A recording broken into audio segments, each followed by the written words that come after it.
হাসান ভাই, আপনাকে জানতে চাই যে জোহরান মামদানি যে এখন আমার মনে হয় যে টপ অফ দ্য নিউজ আপনার সাবজেক্ট, এবং সেখানে যেটা যে বিষয়গুলো অনেকগুলো বিষয় আলোচনা হচ্ছে এবং এর মধ্যে একটা ইম্পর্টেন্ট সাবজেক্ট, এটা আপনার সাথে আমার কথা হচ্ছিল আজকে, জোহরান মামদানির পরাজিত করতে অ্যান্ড্রু কমো সহ যারা বিরোধী আছে এদের কোয়ালিশন বিল্ড আপ করা হয়েছে এবং তারা এটা জরিপও করেছেন। এখন অনেকে জানতে চাচ্ছেন যে তাদের কৌশলটা কীভাবে তারা পরাজিত করতে পারে জোহরান মামদানিকে, এই বিষয়টি আপনার কাছে জানতে চাই। অনেক ধন্যবাদ। জোহরান মামদানির স্ট্র্যাটেজি আমি জানি না, সেটা জোহরান মামদানি কর্তৃপক্ষে বলবে।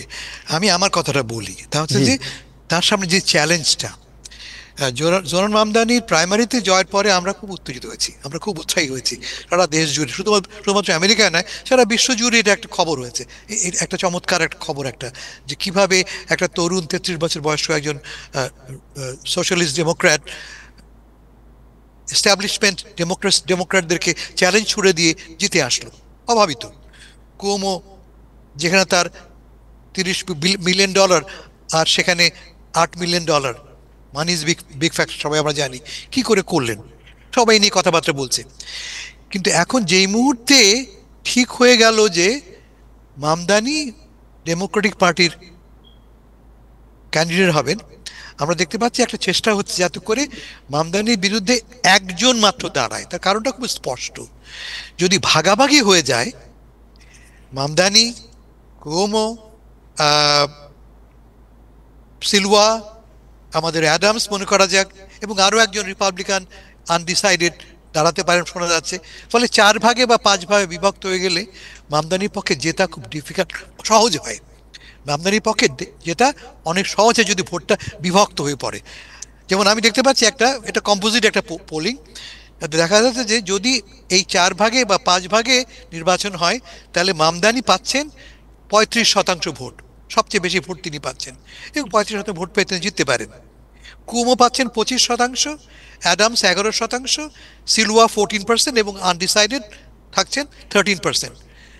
তার মানে মামদানির 35%, বনাম অলমোস্ট 70%, 65%। কেমন? ফলে যদি নির্বাচনটা এমন হয় মামদানি বনাম 4 জন, তাহলে মামদানি জেতেন। যদি নির্বাচন এমন হয় যেহেতু মামদানি বনাম কুওমো মনে করা যাক, তাহলে মামদানির পক্ষে যেটা অলমোস্ট ইম্পসিবল হয়ে পড়ে, কারণ সব ভোটগুলি যুক্ত হয়ে পড়ছে, সব ভোটগুলি মামদানি বিরোধী। কারণ আপনি দেখতে পাচ্ছেন কি হচ্ছে এখন এই মামদানিকে ঘিরে মূলত একটা পোলারাইজেশন ঘটছে ডেমোক্রেটিক পার্টির ভেতরেই। তা হচ্ছে একদিকে প্রোগ্রেসিভরা সংঘবদ্ধ হচ্ছে, তরুণরা সংঘবদ্ধ হচ্ছে, অন্যদিকে পুরনো এস্টাবলিশমেন্ট পন্থী যারা, তারা এর বিপরীতে অবস্থান গ্রহণ করছে। যেমন পাটাকি আজকে বলেছে বা গতকাল বলেছে, তীব্র ভাষায় আক্রমণ করেছে মামদানিকে। আমরা দেখতে পাচ্ছি সব এস্টাবলিশমেন্ট ডেমোক্র্যাটরা মামদানির বিরুদ্ধে।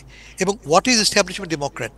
তার মানে দলের মেশিনারিটা মামদানির পক্ষে কাজ করবে না বা কাজ করছে না।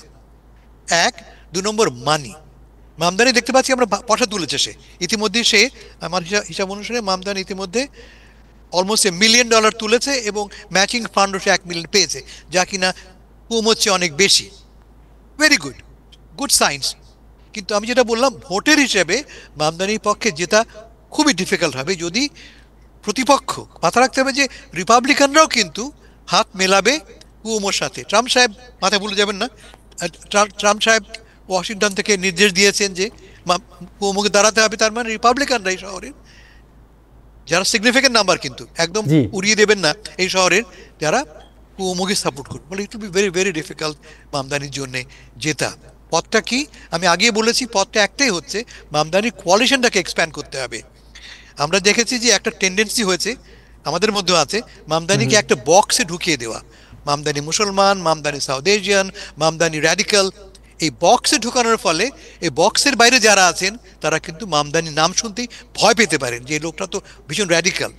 মামদানিকে এই বক্স থেকে বেরিয়ে আসতে হবে যে I represent everyone, even those who don't support me. এটা যদি করতে সক্ষম হয় সে, তার পক্ষে জেতাটা অনেক সহজ হবে। কেমন? Thank you, thank you so much.